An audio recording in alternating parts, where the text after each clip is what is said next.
토마토 모닝쇼 4부 문을 열도록 하겠습니다. 현재 시간 7시 5분을 지나고 있습니다. 네, 지난 주말 우리 증시 수급 어떻게 마무리됐는지부터 확인해 보겠습니다. 최하나 캐스터입니다.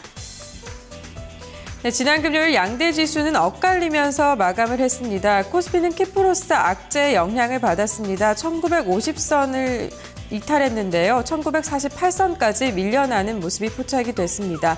코스닥 지수는 반면에 상승 흐름을 탔습니다. 550선을 회복하면서 551선에 마감했습니다. 그럼 먼저 유가증권 시장에서의 수급 동향부터 살펴보도록 하겠습니다. 지난 금요일 유가증권 시장에서는 외국인의 매도에 지수가 하락을 했습니다. 외국인이 3,302억 원 매도했고요. 개인과 기관은 매수하는 흐름이었습니다. 이어서 코스닥 시장의 수급 동향도 살펴보시죠. 외국인과 기관의 매수가 지수 상승을 견인했습니다. 외국인이 205억 원, 기관이 359억 원 매수했고요. 개인만이 매도하는 흐름이었습니다. 이어서 지수 선물의 흐름까지 살펴보겠습니다. 선물 6월물입니다. 소폭 하락하면서 256선에 마감을 했었는데요. 개인과 기관은 매수를 했고요. 외국인이 92억 원 매도하는 흐름이 특징적이었습니다.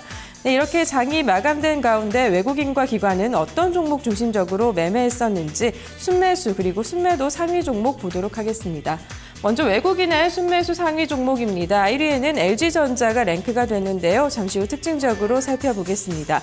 2위는 NHN, 3위는 기아차, 그리고 GS와 한국타이어가 나란히 순위에 올랐는데요. 이 NHN 같은 경우에는 외국인이 2거래일째 매수세를 이어가고 있습니다. 주가도 나란히 상승하는 흐름인데요. 모바일 메신저 라인이 성장세를 보이고 있고요. 모바일 게임과의 이 결합도 시너지 효과가 기대된다라는 증권가의 평가가 나왔습니다.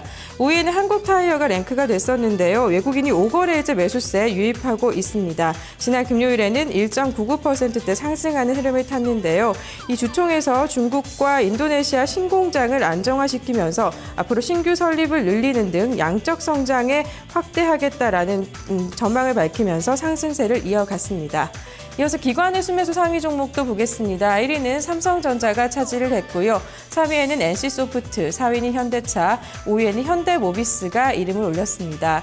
이 NC소프트 같은 경우에는 기관이 8거래일째 매수세 이어가고 있습니다. 앞으로 개발 역량이 모바일에 집중될 것이다라는 예정이 나오면서 2%대 상승하는 흐름을 탔고요. 현대차 같은 경우는 기관이 7거래일째 매수세 유입하고 있지만 주가는 부진합니다. 하지만 증권가에서는 최근 중국 시장에서 수요가 증가할 것이다라면서 성장 전망이 좋다라고 평가를 했습니다. 네, 이어서 외국인과 기관의 순매도 상위 종목도 살펴보도록 하겠습니다.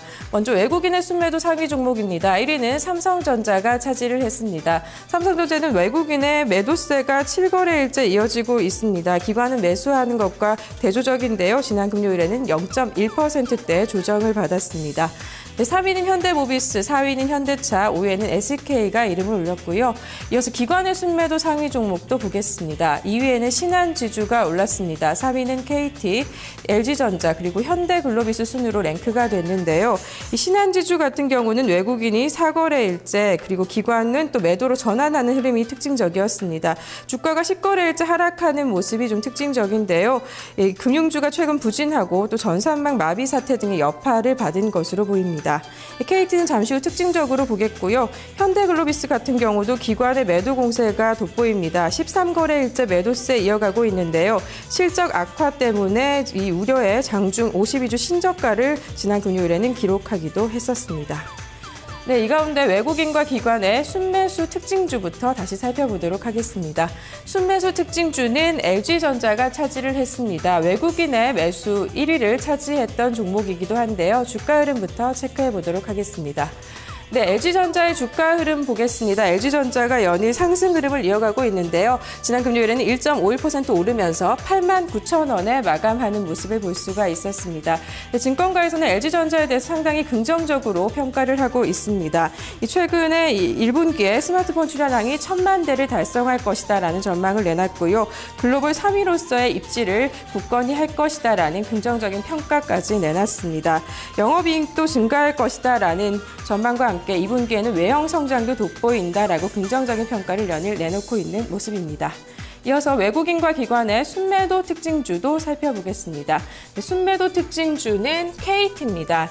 최근에 통신주가 좀 부진한 흐름을 보이고 있는데요. KT도 그 흐름을 반영이 됐습니다. KT는 기관의 순매도 3위에 이름을 올렸던 종목이고요. 2거래일째 기관이 매도하고 있는 모습이 특징적입니다. 그럼 먼저 주가 흐름부터 체크해 보겠습니다.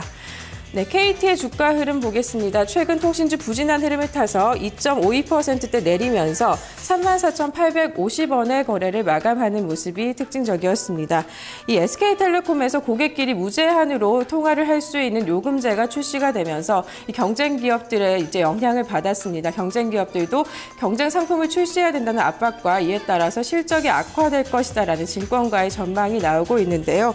이에 따라서 통신 3사 주가가 모두 하락세를 보이는 것이 최근 특징적인 흐름입니다. 네, 통신업종에서는 이 무제한이라는 단어에 최근 민감한데요. 이 무제한이라는 단어가 실적과 그대로 직결이 되기 때문입니다. 이에 따라서 증권가에서는 최근에 이제 보조금 경쟁에서 서비스 경쟁으로의 이 판도가 이동되고 있다고 보면서 이 평가는 좀 양호하게 봤습니다. 앞으로 통신자 입장에서는 얻는 것이 더 많다라는 설명을 하면서 SK텔레콤은 특히 고객을 붙잡아서 이익을 낼 것이다라는 전망까지 내놨습니다. 지금까지 지난 금요일 마감한 국내 시장의 수급 흐름 살펴봤습니다.